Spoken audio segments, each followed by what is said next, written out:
Assalamualaikum warahmatullahi wabarakatuh. Perkenalkan nama saya Septiana Zubrodul Aliyah dari D3 Teknologi Bank Darah tingkat 1 dengan NIM akhir 97.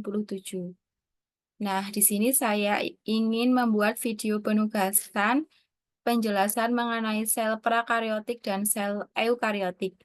Nah, apa sih bedanya sel prakaryotik dan sel eukaryotik?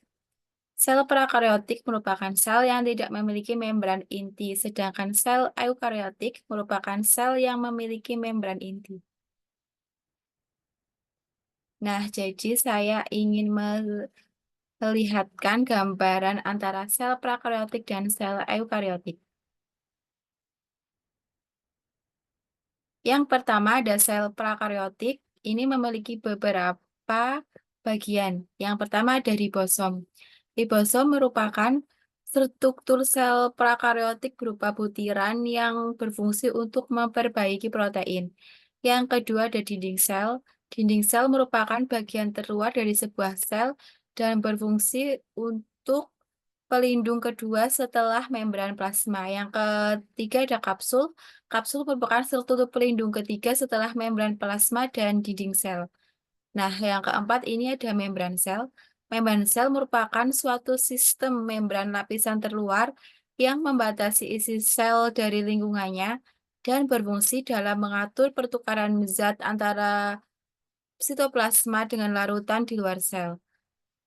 Yang kelima ada sitoplasma. Sitoplasma ini merupakan cairan matriks atau zat seperti gel yang berada di dalam sel yang berfungsi sebagai tempat berlangsungnya reaksi metabolisme terdapat di dalam sel.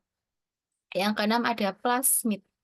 Nah, plasmid ini merupakan DNA ekstrakromosional yang dapat beraplikasi secara autonom, yang berfungsi sebagai vektor yang membawa gen asing yang ingin disisipkan pada bakteri. Yang ketujuh ini ada pili.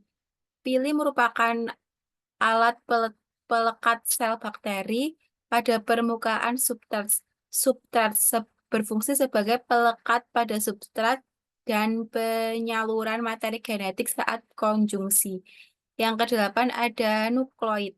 Nukleoid merupakan wilayah yang merupakan tempat DNA yang terletak tidak terselubung oleh membran.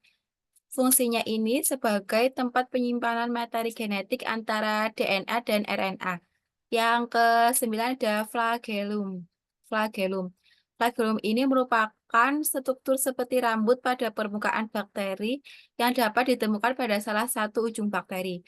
Berfungsi sebagai penyedia sarana penggerak bakteri. Yang selanjutnya ada gambar dari sel eukariotik. Nah, sel eukariotik ini memiliki beberapa bagian juga. Yang pertama ada membran sel. Membran sel ini berfungsi untuk melindungi materi genetik agar tidak tercampur dengan subsitoplasma dan organel lainnya. Nah, sebagai pertukaran antara zat nukleus dan sitoplasma juga. Yang kedua ada nukleus plasma. Ini sebagai cairan kental yang ada di dalam nukleus berfungsi untuk mengatur berbagai enzim. Yang ketiga ada nukleus. Nah, nukleus ini berfungsi untuk menyimpan DNA dan melestarikan kromosom di dalamnya. Yang keempat ada badan Golgi. Badan Golgi ini berfungsi untuk membentuk lisosom dan lipoprotein. Yang kelima ada mitokondria. Mitokondria ini berfungsi sebagai sumber listrik atau bakterial untuk sel untuk mempertahankan gradien elektron yang membentuk molekul ATP. Yang keenam ada vakuola. Vakuola ini berfungsi mempertahankan tekanan turgor dengan mengatur aliran osmotik air. Nah, yang ketujuh ada lisosom. Lisosom ini berfungsi untuk mengontrol pencernaan intraseluler dalam kondisi apapun. Yang kedelapan ada retikulum endoplasma. Nah, retikulum endoplasma ini berfungsi sebagai tempat sintesisnya protein.